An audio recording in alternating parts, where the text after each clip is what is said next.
एक रोज की बात है, जब सूरज ढल रहा था और चांद उग रहा था, तो सूरज ने चांद से पूछा, अरे भाई, एक बात बताओ, तुम जब भी आते हो तो कोई तुम्हें प्रणाम क्यों नहीं करता? ऐसा नहीं है भाई, हर कोई एक जैसा नहीं होता। कई लोग मुझे भी प्रणाम करते हैं, मगर मैं तो जब भी उगता हूँ तो सारी दुनिया मुझे पानी देती है, मगर तुम्हें तो कोई भी पानी नहीं देता। सूरज और चंद्रमा की ये गुफ्तगू बेलापुर गांव के लोग सुन रहे थे। तभी एक आदमी ने फरमाया, हम तो सिर्फ सूरज को ही भगवान मानते हैं, चांद हमारे लिए भगवान नहीं है। नहीं, ऐसी बात नहीं है, हमें चांद को भी भगवान मानना चाहिए। सूरज भगवान तो हमें रोशनी देते हैं, धूप देते हैं, चांद हमें क्या देता है? हर किसी का अलग अलग काम है। चंद्रमा भी हमें रात को रोशनी देता है। अरे मगर उस रोशनी का हम क्या करेंगे? रात को तो हम सोए रहते हैं, हमें रात को रोशनी की जरूरत नहीं है। पर चांद का होना भी जरूरी है। हमें चांद की जरूरत नहीं है। अगर चांद नहीं भी होगा तो हमारी जिंदगी में कोई फर्क नहीं पड़ेगा। उसका होना और ना होना एक ही बराबर है। इस आदमी और औरत की बात चांद और सूरज दोनों सुन रहे थे। ये बातें सुनकर सूरज बेहद खुश हो गया और चंद्रमा थोड़ा रंजीदा हो गया। सूरज ने चांद से कहा, देखा, बेलापुर के लोग भी मुझे भगवान मानते हैं और तुम्हें कुछ भी नहीं। ये लोग मेरी पूजा करते हैं, मगर मैं भी तो इन्हें रोशनी देता हूँ। अगर मैं ना रहूँ तो इन लोगों की जिंदगी तहस नहस हो जाएगी। कोई बात नहीं, वैसे भी इन लोगों को तुम्हारी जरूरत नहीं है। अगर ऐसी बात है तो ठीक है, मैं अब से आऊंगा ही नहीं। चंद्रमा नाराज होकर वहाँ से चला जाता है। चंद्रमा के जाने के बाद बेलापुर में रात को अंधेरा छा जाता है। वैसे तो आसमान में कुछ तारे हैं, पर इनकी रोशनी बेहद कम है। अंधेरा इतना गहरा है कि किसी को कुछ भी दिखाई नहीं दे रहा। अब खेतों में बुआई का वक्त आ चुका था, इसलिए किसानों को जल्दी उठकर बुआई के लिए जाना था, पर चांद के न होने से गहरा अंधेरा था। अरे उठ जाओ, आज खेत में बुआई करनी है ना, जल्दी चलो, नहीं तो बाद में तेज धूप हो जाएगी और फिर गर्मी में काम नहीं हो पाएगा। हाँ, खेत की बुआई तो करनी है, पर अभी रात है, बाहर बहुत घना अंधेरा है। मुझे तो लगता है कि अभी सुबह होने वाली है, हमें चलना चाहिए। वो सब तो ठीक है, लेकिन बाहर कुछ दिख ही नहीं रहा, जाएंगे कैसे? ठीक है, सुबह होने पर ही जाते हैं। ये दोनों सुबह होने का इंतजार करने लगे। जब सुबह हुई तो ये दोनों खेत के लिए निकल पड़े, लेकिन कुछ ही देर में तेज धूप आ गई और गर्मी की वजह से खेत में काम करना बेहद मुश्किल हो रहा था। बेहद गर्मी हो रही है, चलो घर चलते हैं, कल सुबह जल्दी आ जाएंगे। हाँ, सही कह रही हो, इस खतरनाक गर्मी में तो मुझसे भी काम नहीं होता, कल आते हैं। वो आदमी और औरत दोनों घर चले गए।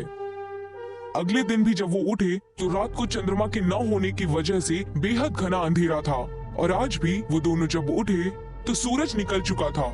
सूरज की गर्मी के कारण खेत में काम करना बेहद मुश्किल हो रहा था। इस मसले से परेशान होकर आदमी ने सूरज से कहा, हे सूर्यदेव, हमें चांद की जरूरत नहीं है। अगर आप रात को भी रहें तो हमें कभी भी चांद की जरूरत नहीं पड़ेगी और हम सिर्फ आप ही की पूजा करेंगे। ठीक है, अब से मैं रात को भी रहूंगा। अब दिन खत्म होने के बाद सूरज रात को भी बेलापुर में ही रहने लगा, जिससे दिन ढल ही नहीं रहा था और रात हो ही नहीं रही थी। अरे जल्दी से खाना बनाओ, नींद आ रही है, सोना भी है। अभी तो दोपहर का वक्त है, मैं अभी से खाना बनाना शुरू कर दूं? अच्छा ठीक है, बाद में बनाना। वो आदमी और औरत काफी देर तक रुकते हैं, पर शाम नहीं होती क्योंकि सूरज ढल ही नहीं रहा था। भूख से आदमी का बुरा हाल हो गया। अरे लगता है अब शाम नहीं होगी, तुम खाना बना दो। ठीक है, बनाती हूँ। औरत ने खाना बनाया और दोनों ने खाना खाया। अच्छा सुनो, मैं सोने जा रहा हूँ। अभी तो रात ही नहीं हुई। हाँ, सूरज भी तेज चमक रहा है, पता नहीं रात कब होगी। मैं तब तक नहा लेता हूँ। वो आदमी नहाने चला गया। बाप रे, आज तो बेहद गर्मी है, पता नहीं इतनी गर्मी में कैसे रहेंगे। आदमी नहाकर लौट आया। अरे नहाने के बाद भी कितनी गर्मी लग रही है। अब सूरज नहीं ढलेगा, इसलिए ऐसा हो रहा है। ये सब सूरज की वजह से ही हो रहा है, पर कोई बात नहीं, चलो सोते हैं। ये दोनों सोने के लिए चले जाते हैं, पर सूरज की गर्मी की वजह से दोनों बेहद परेशान हो जाते हैं। इन्हें काफी पसीना आ रहा है। अरे पंखा तेज कर लो। औरत पंखे को तेज कर देती है। तेज हवा चलने के बावजूद इन्हें गर्मी से कोई राहत नहीं मिलती। इतनी गर्मी में तो मर ही जाएंगे। काश सूरज ढल जाता तो कम से कम गर्मी कम हो जाती और हम लोग चैन से सो पाते। अरे अब तो ये गर्मी बर्दाश्त के बाहर हो गई है। मुझे भी लगता है कि हमें चांद की जरूरत है। चलो चलकर सूर्य देव से बात करते हैं। हाँ ठीक है, चलो। ये दोनों बाहर छत पर आते हैं। है सूर्य देव, आपकी धूप को बर्दाश्त करना मुश्किल हो रहा है। इसमें मैं क्या कर सकता हूँ? तुम्ही ने कहा है मुझे रात को रुकने के लिए, इसलिए मैं रुका हूँ। हाँ, हमने ही कहा था। अब हमें चांद की भी जरूरत है, क्योंकि हम इतनी धूप बर्दाश्त नहीं कर पाएंगे। आज से सिर्फ आप दिन के समय ही रहिए, रात को चांद ही मुनासिब है। ठीक है, जैसी तुम्हारी मर्जी। अब से मैं रात को कभी नहीं आऊंगा। अब औरत और आदमी चंद्रमा को आवाज लगाने लगे। हे चंद्रदेव, मुझसे गलती हो गई, मुझे माफ कर दीजिए। अब हमें आपकी भी जरूरत है। हे चंद्रदेव, आप लौट आइए। जिस तरह दिन में सूरज की जरूरत है, उसी तरह रात को चांद की भी जरूरत है। इन दोनों के बुलाने पर चांद वापस आ जाते हैं। चांद को देखकर ये दोनों बेहद खुश हो जाते हैं और उन्हें प्रणाम करते हैं। हे चंद्रदेव, जिस तरह हम हमेशा सूरज को जल चढ़ाते हैं और उनकी खुशामदी करते हैं, उसी तरह हम आज से आपकी भी खुशामदी करेंगे। ठीक है, अगर तुम्हें मेरी जरूरत है तो मैं तुम्हें रोशनी जरूर दूंगा।